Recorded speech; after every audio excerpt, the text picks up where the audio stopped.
સુરત શહેરના કુંભારિયા સોસાયટીમાં પાણી ભરેલી પોટલી ફેંકવાને લઈને 2 કિશોરોને રહીશોએ ઢોર માર માર્યો, હોસ્પિટલમાં ખસેડાયા। મળતી માહિતી પ્રમાણે સુરતના સારોલી પોલીસ સ્ટેશનના હદના વિસ્તારમાં કુંભારિયા ખાતે પ્રતીક્ષા રેસિડેન્સી આવેલી છે। ગતરોજ રાત્રે હોળીની ઉજવણી કરવામાં આવી રહી હતી। દરમિયાન 2 જેટલા કિશોર દ્વારા પાણી ભરેલી પોટલીઓ ફેંકવામાં આવતા બબાલ થઈ સોસાયટીના લોકો એકઠા થઈ ગયા હતા અને આ બંને કિશોરોને ઢોર માર મારવાનું શરૂ કર્યું હતું। બંને કિશોરના પરિવારજનો પણ દોડી આવ્યા હતા અને તેમને પણ બચાવવાનો પ્રયાસ કર્યો હતો। જોકે સોસાયટીના લોકો દ્વારા બંને કિશોરને ઢોર માર મારવામાં આવ્યો હતો, જેનો વિડીયો પણ જોઈ શકાય છે।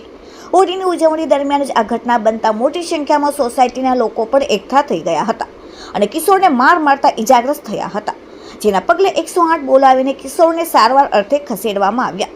આ સમગ્ર ઘટનાના સોસાયટીના લોકોએ પોતાના મોબાઈલમાં કેદ કરી અને તેના સીસીટીવી વિડીયો પોલીસને આપ્યા। હાલ સમગ્ર ઘટનાનો વિડીયો સોશિયલ મીડિયામાં પણ ભારે વાયરલ થઈ રહ્યો છે, ત્યારે આ મામલે સારોલી પોલીસ દ્વારા વધુ તપાસ હાથ ધરવામાં આવી છે।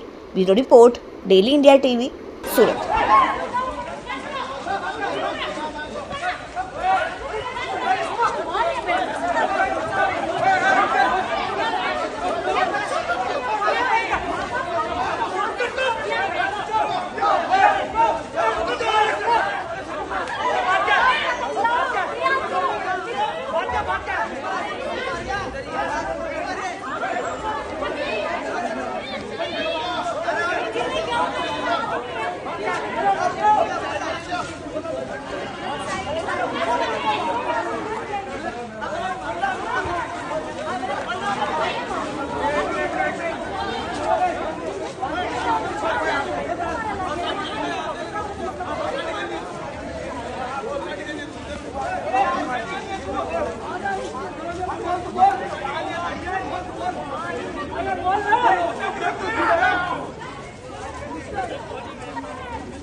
खाली